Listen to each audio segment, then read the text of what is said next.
Stunt गरेर देश बन्दैन, स्टन्ट गरेर देश बन्छ। हेर बिजोक,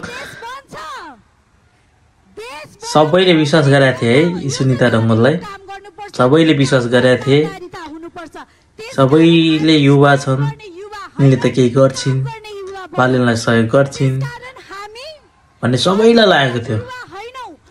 यस्तै पारा हो भने 2084 को चुनाव अगाडि बालनलाई यिनले साह्रै धोका दिने वाला छिन्। हेर्नु नि, यो भाषण सुन्दाखेरि थाहा हुन्छ कि 2084 को चुनाव अघि पक्कै पनि केही नौलो